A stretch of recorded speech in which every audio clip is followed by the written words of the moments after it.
ہمارے چینل میں خوش آمدید۔ تو چلیے شروع کرتے ہیں آج کی کہانی۔ وہ اس وقت شدید غصے میں ادھر ادھر چکراتا پھر رہا تھا اور اس کے دوست اس کے قریب ہی موجود تھے اور اسے سمجھانے کی کوشش کر رہے تھے۔ آریان اب بس کرو، تم کتنا چلو گے؟ پہلے ہی تم نے سوچ سوچ کر خود کو ہلکان کر رکھا ہے۔ دیکھو، آج کی رات تمہاری زندگی کی ایک نئی شروعات ہے اور تم یوں غلط باتوں میں پڑھ کر خود کو ہلکان مت کرو، بلکہ اچھے طریقے سے نئی شروعات کرو۔ اپنے دوست کی دی گئی تجویز پر آریان ایک دم پھٹ پڑا اور کہنے لگا، میں کس طرح ایک نئی شروعات کروں؟ کیسے میں وہ سب کچھ بھول جاؤں جو اس نے میرے ساتھ کیا ہے؟ میں کبھی بھی وہ سب نہیں بھلا سکتا اور اس بات کا بدلہ تو میں اس سے لے کر ہی رہوں گا۔ آریان کے عزائم اس کے چہرے پر صاف دکھائی دے رہے تھے اور اس کے دونوں دوست بے بسی سے ایک دوسرے کو دیکھ کر رہ گئے، کیونکہ وہ سمجھتے تھے کہ آریان کا غصہ اور اس کے اندر بدلے کی آگ بالکل بے بنیاد ہے اور اسے یہ بالکل زیب نہیں دیتا کہ ایک نئی نویلی دلہن اور کم عمر لڑکی کے ساتھ اس طرح کا رویہ رکھیں۔ لیکن آریان نے جو کچھ سوچا تھا اسے کرنے کا ٹھان لیا تھا اور اب اسے دنیا کی کوئی بھی طاقت اپنے کہے سے باز نہیں رکھ سکتی تھی۔ اپنے دوستوں کو خدا حافظ کہہ کر وہ اپنے کمرے کی طرف بڑھ آیا، جہاں پر اس کے خیال میں نئی نویلی دلہن اس کے انتظار میں بیٹھی ہوئی تھی اور وہ نفرت سے اس کے بارے میں سوچ رہا تھا۔ لیکن کمرے میں داخل ہوتے اسے حیرت کا ایک شدید جھٹکا لگا جب اس نے ابیحہ کو بستر پر بے خبر سوئے ہوئے دیکھا۔ ایک لمحے کے لیے وہ اس کا بے خبر حسن دیکھ کر جیسے مبہوت ہو کر رہ گیا تھا اور یک ٹک اسے دیکھتا رہا، لیکن اگلے ہی لمحے اسے شدت سے احساس ہوا کہ وہ غلط کر رہا ہے۔ تو اس کے اندر ایک آگ سلگ اٹھی اور وہ ایک دم غصے سے چلایا، تو میری زندگی برباد کر کے اتنے سکون سے کیسے سو سکتی ہو؟ اٹھو، فوراً اٹھو یہاں سے۔ آریان نے غصے سے ڈھارتے ہوئے جب اسے کہا تو ابیحہ ٹس سے مس نہ ہوئی۔ اسے اس طرح بے خبر سویا ہوا دیکھ کر آریان کو یہ احساس ہوا کہ یقیناً اس نے نیند کی گولی کھائی ہوئی ہے۔ آریان نے آگے بڑھ کر اسے اٹھانا چاہا، لیکن ابیحہ پر کوئی اثر نہیں ہوا۔ تبھی غصے سے پھنکارتے ہوئے کہنے لگا، تو میری نفرت سے اس طرح بچ نہیں سکتی، میں اپنا بدلہ تم سے لے کر رہوں گا۔ یہ کہتے ہوئے وہ ایک دم الماری کی طرف بڑھا اور اس نے سوچ لیا تھا کہ اب اسے کیا کرنا ہے۔ اس نے الماری گنگالتے ہوئے ابیحہ کے لیے ایک گہرے گلے والا باریک سا لباس نکال دیا اور اسے دیکھ کر آریان کے چہرے پر ایک شاطرانہ مسکراہٹ امڑ آئی تھی۔ وہ جو سوچ چکا تھا اس کے انجام سے بے خبر تھا، لیکن اس نے وہی کرنا تھا۔ اگلے صبح کے وقت جب ابیحہ اپنی نیند پوری کر کے اٹھی تو اپنے جسم پر موجود لباس کو دیکھ کر ایک دم دنگ رہ گئی اور پھر اپنے ساتھ سوئے ہوئے آریان کو دیکھا جس نے اس وقت شرٹ نہیں پہن رکھی تھی اور اس کا کسرتی جسم ابیحہ کی نظروں کا مرکز بن چکا تھا۔ ابیحہ بے اختیار چادر سے اپنے جسم کو ڈھک گئی۔ اس کا جسم اس باریک لباس میں جھلک رہا تھا اور ابیحہ کو جیسے شرم سی محسوس ہوئی۔ وہ ایک دم اٹھ کر واش روم میں چلی گئی۔ لباس تبدیل کر کے جب وہ واپس آئی تو تب تک آریان بھی جاگ چکا تھا۔ بڑے لوفرانہ انداز میں ابیحہ کی طرف دیکھ کر کہنے لگا، hello sweetheart, good morning. یہ کہتے ہوئے آریان نے اپنی دائیں آنکھ کو ہلکا سا دبایا۔ ابیحہ اس انداز پر کر کر رہ گئی، کہنے لگی کہ میرا لباس کس نے تبدیل کیا تھا؟ اس کا سوال سن کر آریان نے شرارتی نظروں سے اسے دیکھا۔ اس کی نظروں کا مفہوم سمجھ کر ابیحہ سلگ اٹھی اور ایک دم غصے سے اس کی جانب بڑھی اور کہنے لگی، تمہاری جرأت کیسے ہوئی مجھے ہاتھ لگانے کی؟ تم نے میرا لباس کیوں تبدیل کیا؟ یہ کہتے ہوئے اس نے ایک دم اپنا ہاتھ اٹھایا اور قریب تھا کہ وہ آریان کے منہ پر زور سے تھپڑ مار جاتی۔ آریان نے اس کی کلائی کو تھام لیا اور اس کی آنکھوں میں دیکھتے ہوئے بولا، جتنی نفرت میں تم سے کرتا ہوں، اگر میں تمہارے جسم کا ٹکڑا ٹکڑا بھی کر دوں تو وہ نفرت کم نہ ہوگی۔ میری نفرت کی حد اگر تم دیکھنا چاہو گی تو کبھی دیکھ نہیں پاؤ گی، کیونکہ ہر دن ہر لمحہ وہ نفرت بڑھتی جا رہی ہے۔ آریان نے یہ کہتے ہوئے ایک جھٹکے سے ابیحہ کا بازو جھٹکا۔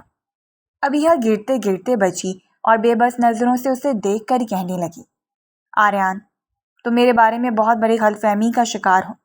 تمہاری غلط فہمی جب دور ہوگی تو میں امید کرتی ہوں کہ تم مجھ سے معافی مانگنے ضرور آؤ گے اور پھر میں تمہیں معاف نہیں کروں گی۔ اس کی بات سن کر آریان نے ایک زوردار قہقہ لگایا اور کہنے لگا، تم کسی غلط فہمی کا شکار مت ہونا۔ کیونکہ میں تمہارے بارے میں غلط فہمی کا شکار نہیں ہوں، بلکہ میں اچھی طرح جانتا ہوں کہ تم کیسی لڑکی ہو اور مجھے نفرت ہے تم سے۔ یہ کہتے ہوئے آریان نے نفرت سے بھری نظر ابیہا پر ڈالی کہ وہ پوری جان سے کانپ اٹھی، اور پھر اسے اپنے کندھے سے جھٹکا دیتے ہوئے باتھ روم میں چلا گیا، اور ابیہا بے بسی سے بیڈ پر جیسے گر سی گئی۔ آریان کی یہ نفرت اور اس کی یہ خود ساختہ بدلے کی آگ ابیہا کو دن بدن کمزور کرتی جا رہی تھی۔ وہ اچھی طرح جانتی تھی کہ آریان نے یہ شادی کیوں کی ہے، کیوں اس نے اسے اپنی دلہن بنایا ہے۔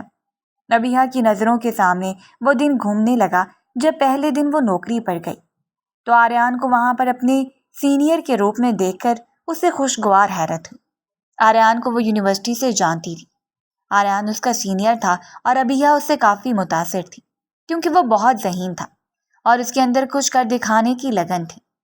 آریان چونکہ ہائی سوسائٹی سے تعلق رکھتا تھا، اسی لیے بہت ساری لڑکیاں اس کے آگے پیچھے پھرتی تھیں، لیکن ابیہا کو اس کی وجاہت یا اس کے ہائی سٹینڈرڈ سے کوئی لینا دینا نہیں تھا، بلکہ وہ اس کی ذہانت کی قائل تھے اور اکثر پڑھائی میں مدد کے لیے اسے درخواست کر لیتی، جسے آریان بخوبی قبول کر لیتا۔ یونیورسٹی کی تعلیم مکمل ہونے کے بعد آریان مزید بزنس پڑھنے کے لیے باہر چلا گیا تھا، جبکہ ابیہا کا بھی 1 سال رہتا تھا، اور پھر جب اس کی تعلیم مکمل ہوئی تو اس نے نوکری کے لیے ہاتھ پیر مارنا شروع کر دیے، کیونکہ اس کا تعلق ایک لوئر مڈل کلاس گھرانے سے تھا اور وہ گھر کی سب سے بڑی بیٹی تھی، جسے اپنے باپ کی دی گئی قربانیوں کا اچھی طرح احساس تھا، اور وہ چاہتی تھی کہ اب اپنے باپ کے بوجھ کو بانٹ لے۔ ابیہا کے علاوہ گھر میں اس کی 3 بہنیں اور بھی تھیں جو پڑھائی کر رہی تھیں، حالانکہ ابیہا کی والدہ اس بات کے حق میں نہیں تھی، اور وہ یہی چاہتی تھی کہ ابیہا اب شادی کر کے اپنا گھر بسا لے، اور آئے دن اس سلسلے میں وہ گھر پر مختلف مہمانوں کو بلواتی رہتی، اور ابیہا اس بات پر چڑ جاتی تھی۔ اب چونکہ اسے A&A انٹرپرائزر میں نوکری مل گئی تھی تو اس حوالے سے وہ بہت خوش تھی، لیکن اسے نہیں پتا تھا کہ یہ کمپنی آریان کی ہی ہے، اور جب آریان سے اس کا سامنا ہوا تو وہ ایک خوشگوار حیرت میں مبتلا ہو گئی۔ آریان نے بھی خوش دلی سے اس کا استقبال کیا اور کہنے لگا، مجھے معلوم تھا کہ تم اتنی قابلیت رکھتی ہو کہ A&A میں جاب کر کے اپنا مستقبل بنا سکتی ہو۔ اس کی بات سن کر ابیہا مسکراتی اور کہنے لگی، بالکل، لیکن مجھے اندازہ نہیں تھا کہ یہاں پر تم مجھے میرے باس کی شکل میں ملو گے۔ ابیہا کے کہنے پر آریان مسکرا دیا۔ آریان نے اسے سارا کام سمجھا دیا اور وہ اچھی طرح جانتا تھا کہ ابیہا اتنی ذہین لڑکی ہے کہ بخوبی اپنی دی گئی ذمہ داریوں کو سنبھال لے گی۔ آریان کے علاوہ اس کا بڑا بھائی اشر بھی اس کمپنی میں ہوتا تھا اور یہاں کے CEO کے عہدے پر فائز تھا۔ آریان جو کہ زیادہ تر اکاؤنٹس کے شعبے کو دیکھتا تھا، اسی لیے ابیہا کو اشر کو رپورٹنگ کرنا پڑتی تھی اور وہ اکثر اس کے پاس کام کے سلسلے میں جاتی رہتی۔ آہستہ آہستہ اشر کے ساتھ اس کی بے تکلفی ہونے لگی۔ اشر ویسے بھی بہت زندہ دل اور ہنسی مذاق کرنے والا شخص تھا۔ آریان کی طرح وہ بھی بہت بے تکلف ہو جاتا تھا۔ ابیہا کو اسی وجہ سے یہاں پر کام کرنے میں کوئی مشکل پیش نہیں آ رہی تھی۔ اس دن بھی کام کرنے کے دوران ہی لنچ ٹائم ہو گیا جب اشر نے اسے کہا کہ مس ابیہا ابھی یہاں ہی پر رکیں، میں لنچ منگوا رہا ہوں، مل کر کرتے ہیں۔ ابیہا ایک دم جھجک گئی اور بولی، نہیں سر، اس کی ضرورت نہیں ہے، میں گھر سے لنچ لے کر آئی ہوں، میں کر لوں گی، ویسے بھی ابھی کام ختم نہیں ہوا، جب تک یہ کام ختم نہیں ہوگا میرا دماغ اسی میں اٹکا رہے گا۔ اس کی بات سن کر اشہر مبہم سا مسکرایا اور کہنے لگا، دیکھیے، کام کرنے کے لیے بھی انرجی کی ضرورت ہے، اور اس وقت چونکہ لنچ کا وقت ہو چکا ہے تو آپ کو چاہیے کہ پہلے لنچ کریں، باقی کام بعد میں ہوتا رہے گا، میں آپ کا باس ہوں اور میں آپ کو حکم دے رہا ہوں۔ یہ کہتے ہوئے اشر دھیرے سے مسکرایا تو اس کی بات سمجھ کر ابیہا بھی مسکرا دی، اور اس نے ایک دم سے جیسے خود کو ریلیکس کرنے کے لیے سب فائلز اٹھا کر سائڈ پر رکھ دی۔ تبھی اشر اس سے فیملی کے بارے میں پوچھنے لگا۔ ابیہا نے مختصر سا اپنی فیملی کے بارے میں بتایا اور اتنی ہی دیر میں لنچ اس کے آفس میں آ چکا تھا۔ اشر نے چائنیز آرڈر کیا تھا اور اس کی بھاپ اڑاتی ہوئی خوشبو اس وقت ابیہا کی بھوک کو بڑھا گئی تھی، اور اس نے بے اختیار اشر کی طرف ممنونیت بھری نظروں سے دیکھا اور کہنے لگی، سر یقین کریں، پہلے تو مجھے بالکل بھوک نہیں تھی، لیکن یہ کھانے کی خوشبو نے میری بھوک کو بہت بڑھا دیا ہے، اور اس وقت پیٹ میں صحیح معنوں میں چوہے دوڑ رہے ہیں۔ آپ نے صحیح کہا تھا، کام کرنے کے لیے بھی انرجی کی ضرورت ہے۔ شاید میرا مورل ڈاؤن ہو چکا تھا، اسی وجہ سے میں کام پر توجہ نہیں کر پا رہی تھی۔ ابیہ کے کہنے پر اشر مسکرا دیا اور کہنے لگا بالکل ایسا ہی ہوتا ہے، ہم کام کے دوران اپنا خیال رکھنا بھول جاتے ہیں، جبکہ یہ بالکل غلط ہے۔ ہمیں اپنا خیال بھی ساتھ ساتھ رکھنا چاہیے تاکہ ہم توجہ کے ساتھ اپنا کام کر سکیں۔ باقی آپ آئندہ بھی اس رول کو فالو کیجیے گا۔ ہلکی پھلکی گفتگو کے دوران دونوں نے لنچ ختم کیا اور اتنی دیر میں اشر کے پاس کچھ گیسٹ چلے آئے، اسی لیے ابیہ بھی معذرت کرتی ہوئی اٹھ کر اپنے کیبن میں آ گئی اور باقی ماندہ کام نپٹانے لگی۔ اشر کے ساتھ اس کی بے تکلفی دن بدن بڑھ رہی تھی اور آفس میں ان کے حوالے سے باتیں پھیلنے لگی تھیں، لیکن ابیہ یہ بات نہیں جانتی تھی اور جب تک اسے اس بات کی خبر ہوئی تب تک بہت دیر ہو چکی تھی۔ وہ بھی معمول کا ایک دن تھا جب ابیہ اپنے کیبن میں کام میں مصروف تھی اور اسے وقت گزرنے کا احساس ہی نہیں ہوا۔ شام ہونے لگی تبھی اس کے کیبن کے آگے سے گزرتے ہوئے اشر نے جب اسے کام میں مصروف دیکھا تو کہنے لگا، ابیہ ابھی تک آپ یہاں پر ہیں، گھر نہیں گئی؟ تبھی اس نے بے اختیار گھڑی کی طرف نگاہ کی اور گھڑی کو دیکھتے ہی اس کی ہوائیاں اڑ گئیں۔ کہنے لگی، بس کام کرنے کے دوران وقت کا احساس ہی نہیں ہوا، میں نکل رہی ہوں۔ ابیہ کو صحیح معنوں میں آفس میں پھیلتی ہوئی خاموشی کا احساس ہوا۔ آفس میں بھی صرف 2-3 لوگ ہی موجود تھے جو اپنا کام سمیٹ رہے تھے۔ اس کی پریشانی کو دیکھتے ہوئے اشر کہنے لگا، اگر آپ برا نہ منائیں تو میں آپ کو ڈراپ کر دیتا ہوں، لیکن ابیہ نے سہولت سے اسے انکار کر دیا اور کہنے لگی، نہیں سر، میں چلی جاؤں گی، تھینک یو۔ اس کا شکریہ ادا کرتے ہوئے ابیہ نے جلدی سے اپنی چیزیں سمیٹی اور بیگ اٹھایا اور کیبن سے باہر نکل آئی۔ اتنی دیر میں اشر وہاں سے جا چکا تھا۔ ابیہ بھی لفٹ کے ذریعے جب نیچے اتری تو مین روڈ پر پیدل چلتی ہوئی چلی گئی۔ وہ ہمیشہ لوکل بس میں سفر کرتی تھی کیونکہ اس کے پاس اتنی رقم نہیں ہوتی تھی کہ وہ روزانہ رکشہ لے اور گھر جائے، لیکن اب وہ سوچ رہی تھی کہ رکشہ لے کے گھر چلی جاتی ہوں کیونکہ اندھیرا بہت بڑھ چکا تھا اور اس وقت لوکل بس جو بھی آ رہی تھی اس میں انتہا کا رش تھا۔ ابھی وہ یہ سوچ ہی رہی تھی کہ ایک دم اس کے قریب گاڑی کے ٹائر چڑچڑائے۔ اس نے بے اختیار نظریں اٹھا کر دیکھا تو اشر ڈرائیونگ سیٹ پر بیٹھا ہوا تھا۔ کہنے لگا، مس ابیہ اندر آ جائیں، بہت وقت ہو گیا ہے، اب مشکل یہ ہے کہ آپ کو کوئی سواری ملے۔ اشر کی اس آفر کو اس نے غنیمت سمجھا اور کچھ سوچ کر اس گاڑی میں بیٹھ گئی۔ گاڑی میں بیٹھتے ہی اس نے اشر کا شکریہ ادا کیا۔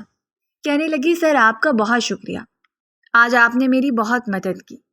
اشر کی گاڑی میں اس وقت دھیمی دھیمی سی خوشبو پھیلی ہوئی تھی جو وہ ہمیشہ لگا کر رکھتا تھا۔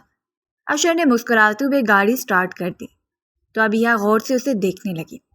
وہ ایک دراز قد کا خوبصورت شخص تھا۔ ہلکی ہلکی داڑھی ہمیشہ اس کے چہرے پر سجی رہتی تھی اور اس کے چہرے پر جو سب سے خوبصورت چیز تھی وہ ایک نرم سا تاثر تھا جو ہمیشہ اسے مسکراتے رہنے پر مجبور کرتا تھا۔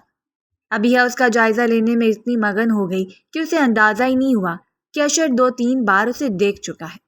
تبھی اشر نے کہا، ابیہ اگر آپ نے اچھی طرح میرا جائزہ لے لیا ہو تو مجھے گھر کا پتہ بتائیں گی؟ اشر کی بات سن کر وہ ایک دم سٹپٹا گئی اور فوراً اسے ایڈریس بتانے لگی۔ اس وقت اس کے چہرے پر شرمندگی اور خجالت نمایاں نظر آ رہی تھی اور اشر اس کی شرمندگی کو دیکھ کر زیر لب مسکراتا رہا۔ اسی دوران اس نے گاڑی کا ریڈیو آن کر دیا جس میں اس وقت حسب حال خان گانا چل رہا تھا۔ گانے کی بولوں نے بے ساختہ ابیہ کو اپنے آپ میں سمٹنے پر مجبور کر دیا۔ باقی راستہ خاموشی میں ہی کٹا تھا۔ ابیہ کے گھر کے قریب لا کر جب اشر نے گاڑی روکی تو جیسے وہ خیالوں کی دنیا سے باہر آئی اور اس کا شکریہ ادا کرتے ہوئے اترنے لگی، لیکن پھر کچھ خیال آنے پر کہنے لگی، سر اندر آئیں، میں آپ کو چائے پلواتی ہوں، میری اماں کے ہاتھ کی چائے آپ کو یقیناً پسند آئے گی۔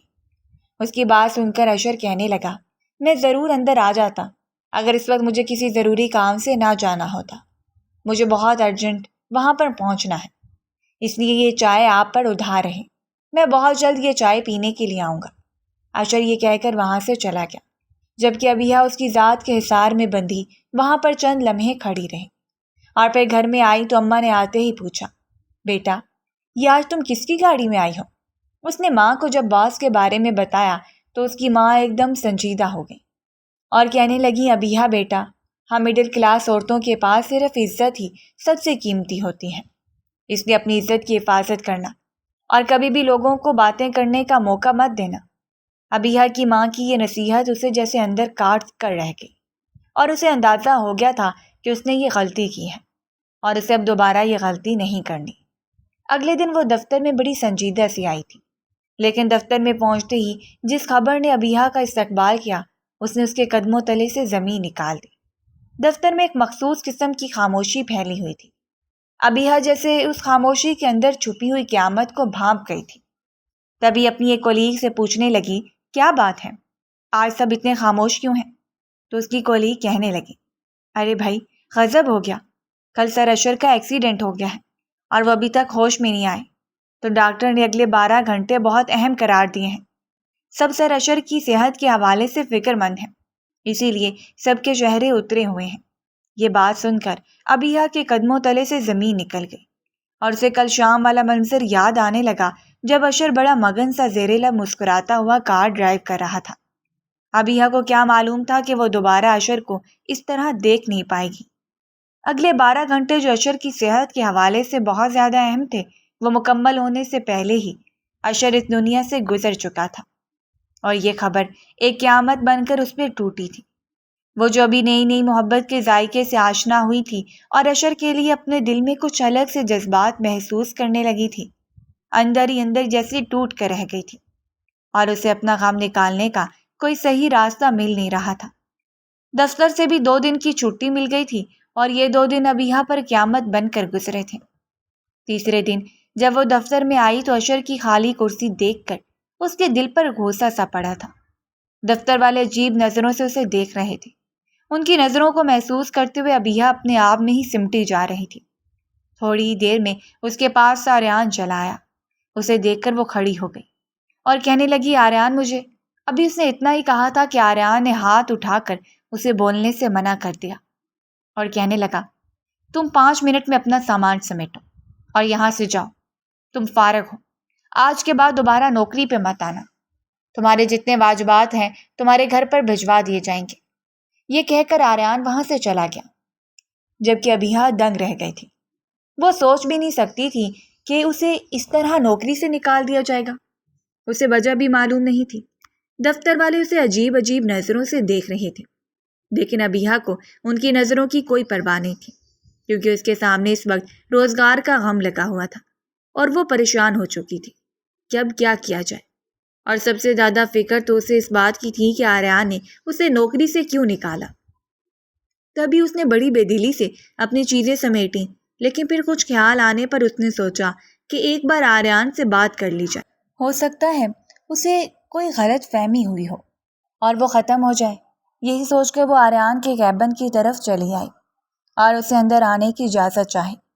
اسے دیکھتے ہی آریان کے ماتھے پر بل پڑ گئے اور کہنے لگا، تمہیں ایک بار سمجھ نہیں آتی؟ میں نے تمہیں کہا ہے یہاں سے جاؤ اور دوبارہ کبھی یہاں کا رخ مت کرنا۔ تبھی ابیہا کہنے لگی، آریان آخر میری غلطی کیا ہے؟ میں نے کیا کیا ہے؟ تو وہ ایک دم پھنکارتے ہوئے لہجے میں بولا، میرے بھائی کی قاتل ہو تم، اور تم نے جو کچھ میرے ساتھ کیا ہے میں وہ کبھی بھولوں گا نہیں، میں یہ بدلہ لے کر رہوں گا، یاد رکھنا۔ تم اس کی بات سن کر ابیہا دنگ رہ گئی۔ اسے یقین نہیں آ رہا تھا کہ آریان اسے قاتل بولا ہے۔ وہ کہنے لگی، آریان تمہیں کوئی غلط فہمی ہوئی ہے، ایسا کچھ نہیں ہے۔ لیکن آریان نے اس کی ایک نہیں سنی اور غصے سے اسے وہاں سے نکال دیا۔ ابیہا بہت پریشانی کے عالم میں گھر واپس پہنچی تھی۔ اس نے جب اپنی ماں کو نوکری کے جانے کا بتایا تو اس کی ماں نے اسے دلاسا دیا اور کہنے لگی، بیٹا فکر مت کرو، سب ٹھیک ہو جائے گا، ایک در بند ہوتا ہے تو دوسرا در کھل جاتا ہے، اس لیے تم پریشان مت ہو۔ ابیہا کی ماں نے اسے دلاسا دیا، لیکن ابیہا کو سب سے زیادہ پریشانی اس بات کی تھی کہ آخر آریان نے اسے نوکری سے کیوں نکالا، اور اس کا کیا مطلب ہے کہ میں اس کے بھائی کی قاتل ہوں۔ وہ اس بات کا خلاصہ کرنا چاہتی تھی، لیکن اسے بھی موقع نہیں مل رہا تھا۔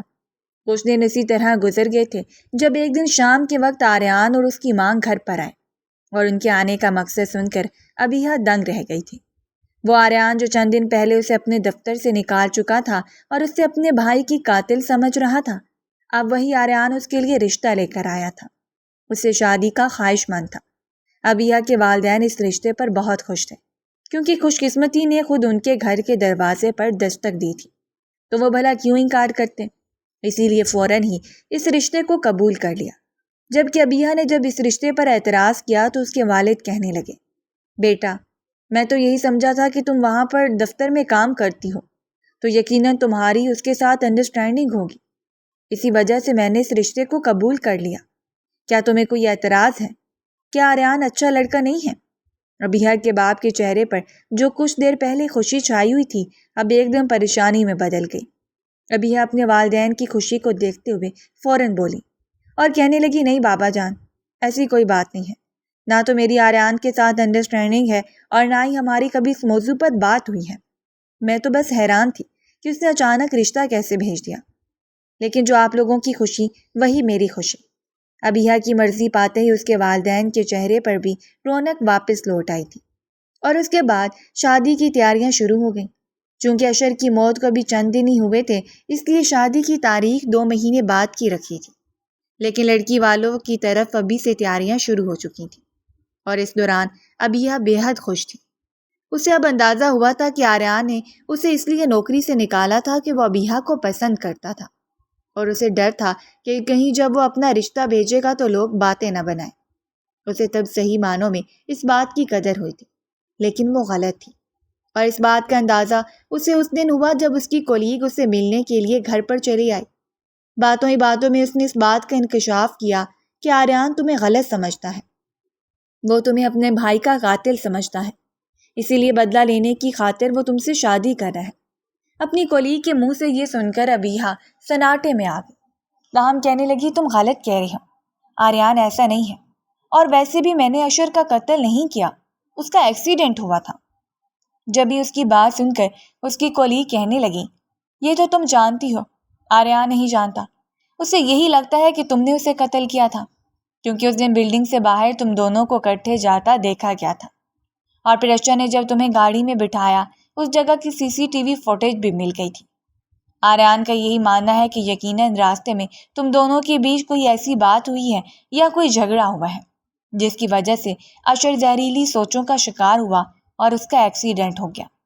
یہ سب سن کے ابیہ سناٹے میں آ گئی، لیکن اب وہ شادی سے انکار نہیں کر سکتی تھی، کیونکہ شادی کو چند دن ہی رہ گئے تھے، اور وہ ایسے میں انکار کر کے اپنے ماں باپ کو تکلیف نہیں پہنچانا چاہتی تھی۔ اس نے سوچ لیا تھا کہ وہ آریان کی غلط فہمی دور کرنے کی کوشش کرے گی، لیکن وہ نہیں جانتی تھی کہ وہ بدلے کی آگ میں اتنا اندھا ہو چکا ہے کہ اسے کچھ اور دکھائی نہیں دے رہا۔ شادی والے دن بھی ابیہ بہت زیادہ ٹینشن میں رہی تھی، اور اسی لیے اس دن پرسکون ہونے کی خاطر اس نے نیند کی گولی کھا لی، جس کا اثر الٹا ہی ہوا، اور وہ شادی کی رات سوئی رہی، اور اسے اس طرح سوتا دیکھ کر آریان کا غصہ اور بیزاریت اور زیادہ بڑھ گئی تھی، اور اس نے جب اگلے دن صبح کے وقت ابیہ کے ساتھ مس بہیو کیا تب اسے صحیح معنوں میں اندازہ ہو چکا تھا کہ اشر کے ایکسیڈنٹ کے بارے میں آریان اب تک غلط فہمی کا شکار ہے، وہ اپنی یہ غلطی ماننے کو تیار نہیں ہے۔ تاہم ابیہ نے سوچ لیا تھا کہ بہت جلد وہ اس کی غلط فہمی دور کرنے کی کوشش کرے گی۔ شادی کے ہنگامے سرد پڑ گئے تھے اور سب مہمان اپنے گھروں کو رخصت ہو چکے تھے، جبکہ ابیہ کی زندگی ایک نقطے پر آ کر ٹھہر گئی تھی۔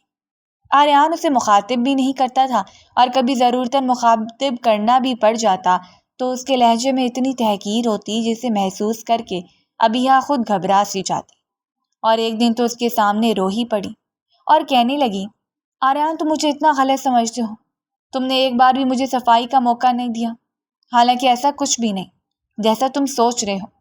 میں اور اشر ایک دوسرے کو پسند کرنے لگے تھے، ہمارے درمیان نہ تو کبھی اقرار ہوا تھا اور نہ ہی کوئی چوری چھپے ملاقاتیں ہوئی تھیں۔ اس دن بھی وقت زیادہ ہو جانے کے باعث اشر مجھے گھر کی طرف ڈراپ کرنے جا رہے تھے، لیکن مجھے کیا پتا تھا کہ تقدیر ایسا گھناؤنا وار کرے گی کہ وہ اس دنیا سے ہی گزر جائیں گے۔ ابیہ نے مختصر الفاظ میں جب آریان سے کہا تو وہ کہنے لگا، جھوٹ مت بولو، بکواس مت کرو، اگر اشر تمہیں دلچسپی لے رہا ہوتا تو وہ ایک بار مجھے ضرور بتاتا، کیونکہ ہم دونوں ہمیشہ ایک دوسرے کے ساتھ ہر بات شیئر کرتے تھے، لیکن اس نے مجھ سے ایک بار بھی یہ بات نہیں کی، اس کا مطلب ہے کہ تم جھوٹ بول رہی ہو۔ آریان نے ابیہ سے کہا تو وہ فوراً بولی، نہیں، خدا کی قسم، مجھے اپنے بابا کی قسم، میں جھوٹ نہیں بول رہی ہوں، میں سچ کہہ رہی ہوں۔ ابھی تو محبت کی کونپلیں پھوٹی ہی تھی، ابھی تو وہ تناور درخت بننا تھا، شاید اشر کو بھی اپنی پسندیدگی کا بھی صحیح طرح سے اندازہ نہیں ہوا تھا، لیکن میں اپنے دل میں ان کے لیے محبت محسوس کر رہی تھی اور میں ان کے بارے میں سوچنے لگی تھی، لیکن نہیں جانتی تھی کہ اشر کی عمر اتنی کم ہے اور وہ خوفناک حادثے کا شکار ہو کر اس دنیا سے ہی گزر جائیں گے۔ ابیہ نے سب کچھ سچ سچ آریان کو بتا دیا تھا اور آریان ابیہ پر یقین کرنے کو بالکل تیار نہیں تھا۔ تبھی وہ اسے یہ کہتا ہوا باہر چلا گیا کہ تم جھوٹ بول رہے ہو، تم جیسی عورت اپنے دفاع میں کچھ بھی کر سکتی ہے۔ آریان کے الفاظ اس کے دل میں پیوست ہو چکے تھے اور وہ بلک کر رونے لگی تھی۔ ابیہ کی زندگی جیسے ایک موڑ پر آ کر ٹھہر چکی تھی اور اس میں کوئی رنگ، کوئی روشنی نہیں تھی۔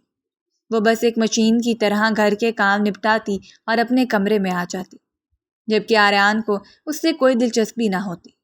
آریان کے اپنے مشاغل تھے، وہ اکثر دفتر کے بعد یا تو کلب چلا جاتا یا پھر اپنے دوستوں میں رات گئے تک بیٹھا رہتا، اور ابیہ ایک کمرے میں گلتی سڑتی رہتی۔ 6 مہینے اسی طرح گزر چکے تھے۔ ابیہ کی ذہنی حالت بہت خراب ہو چکی تھی۔ آریان ایک بار بھی اس کی بات سننے کو تیار نہیں تھا اور نہ ہی اس پر یقین کرنے کو تیار تھا، اور یہ بات ابیہ کے لیے بہت زیادہ پریشانی کا باعث بن چکی تھی۔ وہ اکثر نیند کی گولیاں کھانے لگی تھیں، اسے کہیں ذہنی سکون نہیں تھا، اس کی ذہنی حالت بے حد خراب ہو گئی تھی اور آریان کو اس بات کا بالکل اندازہ نہیں تھا، اور جب تک اسے اس بات کا اندازہ ہوا تب تک دیر ہو چکی تھی۔ ابیہ کو سلیپنگ پلز لینے کی اتنی عادت ہو گئی تھی کہ وہ رات کو ان کے بغیر سو نہیں پاتی تھی۔ ایک دن اسی طرح جب اس نے نیند کی گولی کھا لی تو کسی ضرورت کے تحت سیڑھیاں اتر کر نیچے آنے لگی، جو اس کا پاؤں پھسل گیا اور وہ کئی سیڑھیاں ایک دم گرتی ہوئی نیچے آ کر فرش سے ٹکرائی۔ ایک فلک شغاف چیخ اس کے حلق سے برآمد ہوئی اور خون کی باریک لکیر فرش پر پھیلتی چلی گئی۔ آریان جب گھر لوٹا تو اس نے ابیہ کو جب اس حال میں گرے ہوئے دیکھا تو اس کے ہاتھ پیر پھول گئے۔ وہ فوراً آگے بڑھا اور ابیہ کو ایک دم تھام لیا، اسے ہوش میں لانے کی کوشش کرنے لگا، لیکن ابیہ بے ہوش ہو چکی تھی۔ آریان نے اس کی نبض کو محسوس کیا جو بے حد ہلکی رفتار سے چل رہی تھی۔ آریان کو بے اختیار خوف نے اپنی لپیٹ میں لے لیا۔ پہلے اس نے اشر کو کھویا تھا اور اب ابیہ اس کے ہاتھوں سے پھسل رہی تھی۔ آریان نے ایک بھی لمحہ سوچے بنا ابیہ کو اپنی گود میں اٹھایا اور گاڑی میں ڈالا، اور پھر گاڑی ایک تیز رفتاری سے اپنی منزل کی طرف بڑھتی چلی گئی۔ اسے اسپتال پہنچنے کی جلدی تھی اور وہ آدھے گھنٹے کا راستہ 10 منٹ میں طے کر کے اسپتال پہنچ چکا تھا۔ کسی بھی اسٹریچر کا انتظار کیے بغیر وہ ابیہ کو اپنے بازوؤں میں اٹھا کر اسپتال کی ایمرجنسی میں لے آیا، اور وہاں پر اسے بیڈ پہ لٹانے کے بعد ڈاکٹر سے کہنے لگا، ڈاکٹر پلیز اسے بچا لیں، اسے کچھ مت ہونے دیں۔ ڈاکٹر میرے پاس اس کے علاوہ کچھ نہیں ہے۔ اس کی دیوانوں جیسی حالت دیکھ کر ڈاکٹر نے تسلی دی اور کہنے لگا، آپ فکر مت کریں، ہم اپنی پوری کوشش کریں گے۔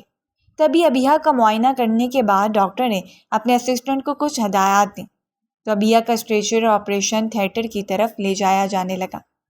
یہ دیکھ کر آریان کی رہی صحیح ہمت بھی جواب دے گئی اور وہ بینچ پر گرنے کے سے انداز میں بیٹھ گیا۔ اس کے سامنے بار بار وہی منظر آنے لگا جب ابیہ سیڑھیوں سے نیچے گری ہوئی تھی اور اس کے سر سے خون بہہ رہا تھا۔ آریان کو اب شدت سے اپنی غلطی کا احساس ہو رہا تھا اور اسے اس بات کا پچھتاوا ہو رہا تھا کہ آخر اس نے ابیہ کو اپنی صفائی کا موقع کیوں نہیں دیا۔ اگر ایک بار وہ اس کی بات سن لیتا تو شاید آج یہ سب کچھ نہ ہوتا۔ نہ جانے کتنی دیر گزر گئی تھی۔ ایک ایک لمحہ آریان پر بھاری پڑ رہا تھا اور اسے ہر لمحہ موت اپنے قریب دکھائی دے رہی تھی۔ تبھی آپریشن تھیٹر کا دروازہ کھلا اور ڈاکٹر باہر نکلا۔ آریان بے قراری سے ڈاکٹر کی طرف بڑھا اور پوچھنے لگا، ڈاکٹر صاحب اب وہ کیسی ہے؟ کیا وہ ٹھیک ہے؟ کیا وہ ہوش میں آ گئی؟ تبھی ڈاکٹر کہنے لگا، مسٹر آریان، ہم نے آپ کی مسز کو بچانے کی بہت کوشش کی، لیکن ان کی زندگی تو بچ گئی، تاہم وہ ہوش میں نہیں آئی ہیں۔ آپ کی مسز کیا سلیپنگ پلز کھاتی تھیں؟ ڈاکٹر کے پوچھنے پر آریان نے بے اختیار نظر چرائی اور آہستہ سے سر ہاں میں ہلا دیا۔ تبھی ڈاکٹر کہنے لگا، آپ کی مسز بہت باقاعدگی کے ساتھ سلیپنگ پلز لیتی تھیں، جس کی بدولت ان کے اوپر جو بے ہوشی طاری ہوئی ہے وہ ایک کومے کی شکل اختیار کر گئی ہے، اور اب وہ کومے سے کب باہر آتی ہیں کسی کو کچھ معلوم نہیں۔ آپ بس دعا کیجیے۔ ڈاکٹر نے یہ کہتے ہوئے آریان کے کندھے پر ہاتھ رکھا اور اسے دلاسا دیتا ہوا وہاں سے چلا گیا، جبکہ آریان کے لیے یہ خبر کسی بڑی قیامت سے کم نہ تھی۔ وہ سوچ بھی نہیں سکتا تھا کہ ہنستی مسکراتی ہوئی ابیہا یوں موت اور زندگی کے درمیان لٹکی رہ جائے گی۔ وہ بے اختیار اندر کمرے کی جانب بڑھ گیا جہاں پر ابھی ابیہا کو لا کر لٹایا گیا تھا۔ وہ ابیہا کا سرد ہاتھ تھام کر رونے لگا، کہنے لگا، مجھے معاف کر دینا، میں نے تمہارے ساتھ بہت زیادتی کی، بہت غلط کیا، تم سے بالکل لاپرواہ ہو گیا۔ میں نے تم پر بے بنیاد الزامات لگائے اور پھر ان الزامات کو سچ سمجھ بیٹھا اور خود ساختہ اپنی ہی آگ میں جلتا رہا۔ مجھے اب احساس ہو رہا ہے کہ میں نے بہت غلط کیا، تم صحیح تھی اور میں غلط تھا۔ تم واپس لوٹ آؤ، میں تمہارے بغیر نہیں رہ سکتا۔ تمہاری بیماری کے اس دورانیے نے مجھے اچھی طرح یہ باور کرا دیا ہے کہ تم میرے لیے کتنی ضروری ہو۔ آریان نے بے اختیار ابیہا کا ہاتھ تھام کر اپنے دلی جذبات جب اس سے کہے تو وہ اس بات سے بے خبر تھا کہ ابیہا اسے سن بھی رہی ہے یا نہیں، لیکن وہ اپنی بات کہہ کر جیسے ہلکا پھلکا ہو گیا تھا۔ وہ کتنی دیر ابیہا کے ہاتھ کو اپنے ہاتھ میں تھام کر بیٹھا رہا تھا۔ ابیہا نے نہ جانے کب واپس لوٹتی، کب زندگی کی طرف قدم بڑھاتی، لیکن اب آریان کو ہر لمحہ اس کا انتظار کرنا تھا اور اسی انتظار میں اسے اپنی زندگی گزارنا تھی۔ وہ روز ابیہا کے پاس چلا آتا اور ایک پھول لا کر اس کے سرہانے رکھ دیتا، یوں جیسے اپنی محبت کا اظہار کر رہا ہو اور جو کچھ بھی اس نے ابیہا کے ساتھ کیا تھا اس کا ازالہ کر رہا ہو۔ وہ پھول اس کی محبت کی علامت بنتا جا رہا تھا اور ابیہا کے لیے اس پھول کو لانا اس کی زندگی کا کل حاصل ہوتا جا رہا تھا۔ وہ شام کو کئی گھنٹے اس کا ہاتھ تھام کر بیٹھا رہتا اور اپنے دل کی باتیں کرتا رہتا، لیکن جب اسے محسوس ہوتا کہ ابیہا مسلسل خاموش ہے تو اس کی خاموشی اس کے دل پر اداسی طاری کر دیتی تھی۔ اتنے وقت میں ابیہا کی حالت میں کوئی تبدیلی نہیں آئی تھی، وہ ابھی بھی اسی طرح ہی تھی۔ وہ سلیپنگ پلز جو وقتی سکون کے لیے وہ کھاتی تھی اس کی جان کی دشمن بن گئی تھی اور اب اسے کومے میں مبتلا ہوئے 3 مہینے ہو چکے تھے۔ ڈاکٹرز کا آریان کو یہی مشورہ تھا کہ ابیہا کو وینٹیلیٹر سے ہٹا دینا چاہیے کیونکہ یہ وینٹیلیٹر کسی اور کام آ سکتا ہے۔ ابیہا نہ جانے واپس آتی بھی یا نہیں، اسے اتنے لمبے عرصے کے لیے اس مسلسل اذیت میں مبتلا رکھنا مناسب نہیں ہے، لیکن آریان کی ایک ہی ضد تھی کہ وہ لوٹ کر ضرور آئے گی اور میری محبت اسے واپس لے کر آئے گی۔ ڈاکٹر جب اس کی محبت کی شدت دیکھتے تو خاموش ہو جاتے کیونکہ آریان کی مرضی کے بغیر وہ ابیہا کو وینٹیلیٹر سے نہیں اتار سکتے تھے، اور آریان ہر لمحہ ایک امید کے ساتھ گزار رہا تھا۔ اسے پورا یقین تھا کہ ابیہا واپس لوٹ کر ضرور آئے گی، چاہے جلد یا بدیر، لیکن وہ آئے گی ضرور۔ ابیہا کو کومے میں گئے ہوئے 3 سال ہو چکے تھے اور اس دوران ایک بار بھی وہ ہوش میں نہیں آئی تھی۔ سب مایوس تھے سوائے آریان کے، سب کا یہی ماننا تھا کہ اب وہ کبھی ہوش میں نہیں آئے گی، لیکن آریان نہ جانے کیوں اتنا پر یقین تھا۔ آج بھی آریان جب اسپتال آیا تو معمول کے مطابق ابیہا کا ہاتھ تھام کر بیڈ کے قریب ہی بیٹھ گیا اور کہنے لگا، میں کتنے دنوں سے روز تمہارے پاس آتا ہوں لیکن تم میری باتیں نہیں سنتی، ایک بار بھی تم میرا حوصلہ نہیں بنی، ایک بار بھی تم نے مجھے معاف نہیں کیا۔ میں تھکنے لگا ہوں، یہ مسلسل انتظار مجھے اذیت دے رہا ہے۔ میرے تھکنے سے پہلے تم واپس لوٹ آؤ، یہ نہ ہو کہ میری تھکاوٹ سمیٹنے کے لیے تمہارے پاس حوصلہ ہی نہ ہو اور تب تک مجھے تمہاری ضرورت بھی نہ پڑے اور میں تنہا رہنے کا عادی ہو جاؤں۔ آریان نے شکستہ دلی سے ابیہا کو دیکھتے ہوئے یہ کہا تو ایک دم اسے یوں محسوس ہوا جیسے ابیہا کے ہاتھ نے حرکت کی ہے۔ آریان چونک اٹھا، اس کے لیے یہ ایک مثبت اشارہ تھا۔ تبھی ابیہا نے جیسے آہستہ آہستہ کر کے اپنی آنکھیں کھولیں اور یہ منظر دیکھ کر آریان کے چہرے پر بے ساختہ مسکراہٹ پھیلتی چلی گئی اور اس نے بے ساختہ اللہ کا شکر ادا کیا۔ پورے 3 سال کے بعد آج ابیہا کو ہوش آ چکا تھا اور اب وہ ایک دم حیرت سے سب کچھ دیکھ رہی تھی۔ تبھی آریان پر آ کر اس کی نظر ٹھہر سی گئی تھی۔ آریان کی آنکھوں سے آنسو بہہ رہے تھے اور آنکھوں میں تشکر کا احساس چمک رہا تھا۔ تبھی وہ کہنے لگا، ابیہا، میں تمہاری سچائی کے بارے میں جان گیا ہوں۔ مجھے معلوم ہو گیا ہے کہ تم نے جو کچھ بھی کہا تھا سب سچ کہا تھا، میں ہی تمہارے بارے میں غلط فہمی کا شکار تھا، مجھے معاف کر دو۔ یہ کہتے ہوئے آریان نے اپنے دونوں ہاتھوں کو جوڑ لیا جسے ابیہا نے فوراً تھام لیا اور کہنے لگی، تمہیں معافی مانگنے کی کوئی ضرورت نہیں ہے، میں نے پہلے ہی تمہیں معاف کر دیا تھا۔ بس اس بات کی خوشی ہے کہ تمہیں میری سچائی معلوم ہو گئی ہے اور تمہیں پتہ چل گیا کہ اشر کا قتل میں نے نہیں کیا۔ ابیہ کی بات سن کر آریہ نے بے ساختہ سر ہاں میں ہلا دیا اور پھر کہنے لگا، ارے اب اٹھو بھی کہ ساری زندگی یہیں پر رہنے کا ارادہ ہے۔ پہلے ہی تمہاری اس بے ہوشی نے ہماری زندگی کے 3 سال کھا لیے ہیں اور میرا اتنا قیمتی وقت برباد ہو گیا ہے۔ میں اب ایک بھی لمحہ محبت کے بغیر نہیں گزارنا چاہتا۔ چلو اٹھو، شاباش، گھر چلتے ہیں۔ آریہ نے یہ کہتے ہوئے اپنا ہاتھ ابیہ کی طرف بڑھایا، جیسے ابیہ نے بھی مسکراتے ہوئے تھام لیا، کیونکہ اسے اب اس بات کا یقین تھا کہ محبت اس کے دل پر خوشگوار انداز میں دستک دے رہی ہے اور اب کبھی بھی غم کے سائے ان کی زندگی پر نہیں لہرائیں گے۔ اسی لیے اس نے کھلے دل کے ساتھ محبت کو خوش آمدید کہا تھا، جبکہ آریان اپنے دل میں سوچ رہا تھا کہ میں نے ابیہ کو بہت دکھ دے لیا، بہت ستا لیا، اب میں اسے کبھی دکھ نہیں پہنچاؤں گا اور جو باقی رہ جانے والی زندگی ہے اس کا ایک ایک لمحہ ہم خوشیوں سے کشید کریں گے۔ اور دونوں ایک دوسرے کا ہاتھ تھامتے ہوئے مسکراتے ہوئے آگے بڑھ رہے تھے اور دور کھڑی تقدیر مسکرا کر انہیں دیکھ رہی تھی، جس کی بدولت آج ان دونوں کا ملاپ ممکن ہوا تھا۔ اگر آپ کو ہماری کہانی پسند آئی ہو تو ہمارے چینل کو لائک کریں اور سبسکرائب کر دیں